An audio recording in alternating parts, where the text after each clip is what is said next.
दोस्तों वेलकम, स्वागत है एक बार फिर आपका हार्दिक अभिनंदन। कक्षा 12वीं का हिंदी साहित्य का मेरा अगला जो अध्याय है वो है केशव दास द्वारा रचित रामचंद्र चंद्रिका। प्रस्तुत प्रसंग में शीर्षक जैसा कि नाम से स्पष्ट है, सरस्वती वंदना। वाग्देवी माता सरस्वती की महिमा का इसमें बखान किया गया है, वर्णन किया गया है। कवि कहता है कि कवियों की तो बात छोड़िए, उनके जो पति है ब्रह्मा जी, एक मान्यता के अनुसार उनके पति ब्रह्मा जी, उनके पुत्र शिव जी और उनका जो पौत्र है कार्तिकेय, वह भी उनका वर्णन नहीं कर सके। तो सरस्वती माता की महिमा का बखान कर पाना कवियों के वश की बात नहीं। तो इसमें माता सरस्वती की जो महिमा है उस महिमा का मंडन किया गया है। इस वंदना करते हुए रामचंद्र चंद्रिका का जो मंगलाचरण है उसका पहला जो पद्य है वह पहला पद्य माता सरस्वती की वंदना से संबंधित है। हम अगर इसका शुरुआत करें एक बार इसका ये पद है। छंद की बात की जाए तो कवि छंद ब्रज भाषा का इसमें प्रयोग किया गया और मां सरस्वती मैंने जैसा बताया वो महिमा का बखान है। समंदाती शोक्ति अलंकार है। जब योग्य को अयोग्य ठहराया जाता है तो वह समंदाती शोक्ति अलंकार होता है। एक बार इसका हम वाचन कर लेते हैं।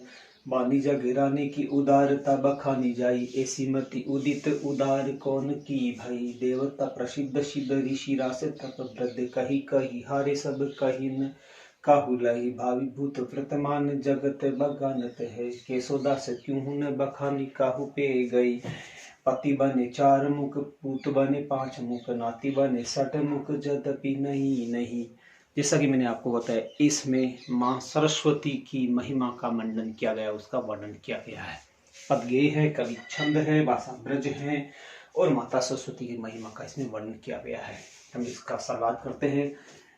बानी जगराने की उदारता, वाणी की, वाणी यानी वाणी की, वाग देवी, वाणी की देवी माता सरस्वती की उदारता का बखान जाई, ऐसी मति बुद्धि उदित उदार कौन की भी। संसार में ऐसा कौन प्राणी है, ऐसा कौन मनुष्य है, मनुष्य की तो बात छोड़ दीजिए, इस सृष्टि में ऐसा कोई नहीं है जो मां सरस्वती की उदारता का वर्णन कर सके। वाग देवी सरस्वती वीणा पाणिनी मां सरस्वती की महिमा का बखान कर सके, इस संसार में ऐसा कोई नहीं है, ऐसी किसी की मति नहीं है, ऐसी कोई किसी की बुद्धि नहीं है।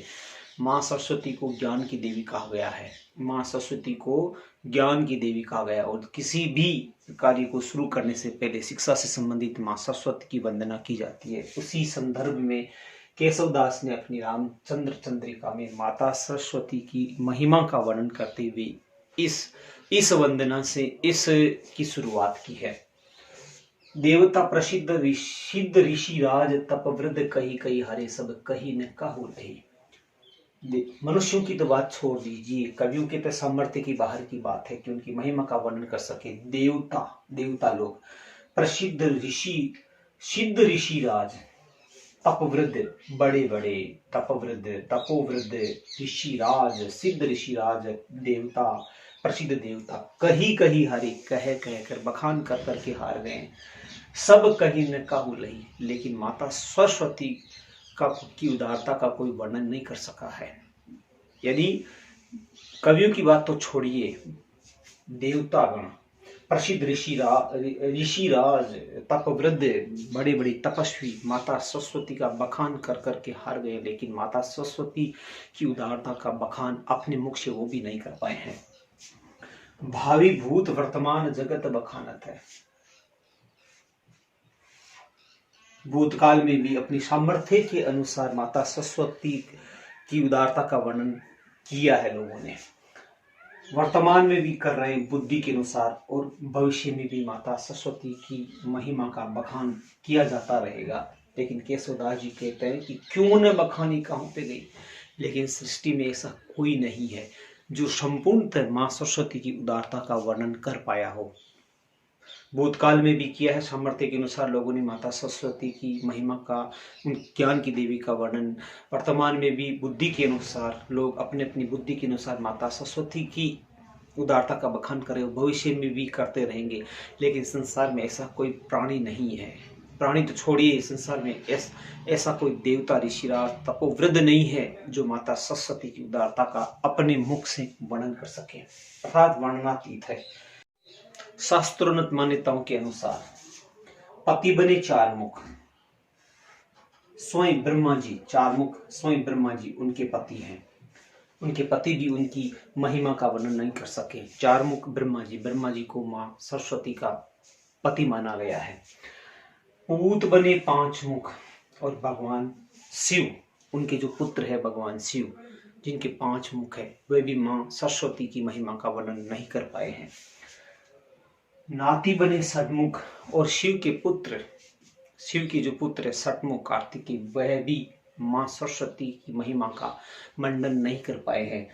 जितना उनकी महिमा का वर्णन किया जाए उसमें कोई न कोई, तदपि नहीं, कोई न कोई उनमें नवीनता, नवीन विशेषता आती जाती है। अर्थात ऐसा संसार में कोई नहीं है जो माँ सरस्वती की महिमा का वर्णन कर सके।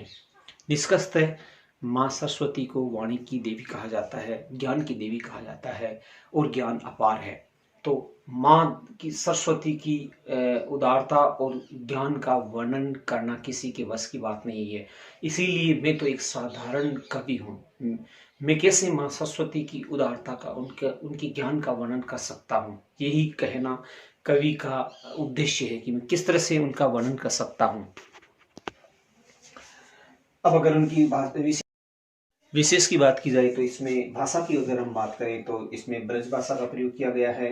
छंद की बात की जाए तो ये कवि छंद है, और जैसा कि मैंने आपको बताया माँ सरस्वती की महिमा का मंडन किया गया है। समंदातिशोक्ति अलंकार है। ये जो अंतिम पंक्ति है, पति बने चार मुख, पूत बने पांच मुख, नाती बने षटमुख, इसमें समंदातिशोक्ति अलंकार है। जब योग्य व्यक्ति को अयोग्य बताया जाए, ये सब योग्य हैं, ब्रह्मा जी, शिव और शिव के पुत्र, उसके बावजूद भी उनको माता सरस्वती की महिमा का मंडन करने में अयोग्य बताया गया है। तो जब योग्य को भी अयोग्य ठहराया जाए तो वहां पर होता है समंदाति सयोक्ति अलंकार। संभवतः आपको वीडियो अच्छा लगा होगा। केशव दास की रामचंद्र चंद्रिका से संबंधित 2 और मेरे वीडियो में अपलोड करूंगा, तो मेरे वीडियो को देखें, मुझे लाइक करें, सब्सक्राइब करें। थैंक यू, धन्यवाद।